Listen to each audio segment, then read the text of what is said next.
Hello বন্ধুরা, আপনারা কেমন আছেন? আশা করি আপনারা সবাই ভালো আছেন। আজকে আমি একটা জায়গায় বেড়াতে যাব, খুবই সুন্দর একটা আশ্রম বলা যেতে পারে। চলুন তাহলে কথা না বলি এখান থেকে স্টার্ট।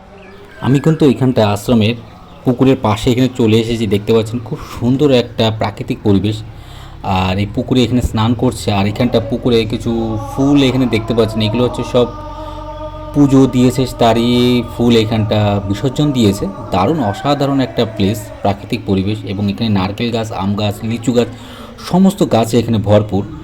আর আমি পুকুরের পাশ থেকে যাচ্ছি, চলুন তাহলে আর একটু এদিকে সামনের দিকে যাব।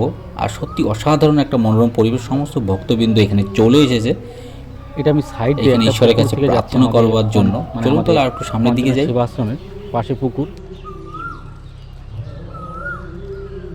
আর সামনে জমি রয়েছে দারুণ অসাধারণ, একটু দেখে নেবো। চলুন তাহলে এখানটা দেখবো। খুবই মনোরম এবং অসাধারণ একটা পরিবেশ এই আশ্রমে।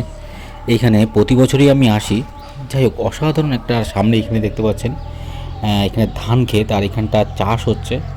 এখানে একজন দাদা দাঁড়িয়ে রয়েছে, আর সত্যি খুবই অসাধারণ একটা পরিবেশে আমি এখানে তুলে ধরেছি আপনাদের সামনে। দেখুন খুব সুন্দর একটা পরিবেশ। ওইখানে যে দূরে দেখতে পাচ্ছেন ওটা একটা শিব মন্দির, দারুণ। হুম,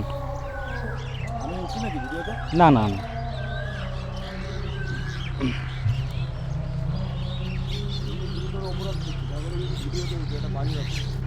না খাওয়া দাওয়া তো ঠিক না না।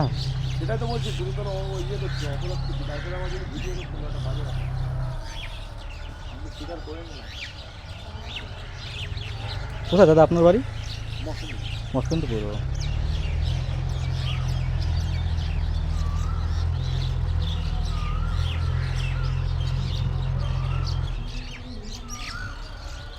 সাউন্ড ওঠে না? সব ওঠে, অসুবিধা নেই, আপনার টেনশন নেই কোনো। তোমার বাড়ি কোথায়? আমার বাড়ি হচ্ছে অশোকনগর। আমি হচ্ছে মানে এরই মেম্বার, বুঝলেন, এই মন্দিরের। মানে ইসেকে চেনেন আপনি? বাবলুকে চেনেন? বাবলু?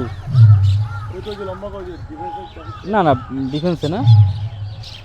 দাঁড়ান একটু তাহলে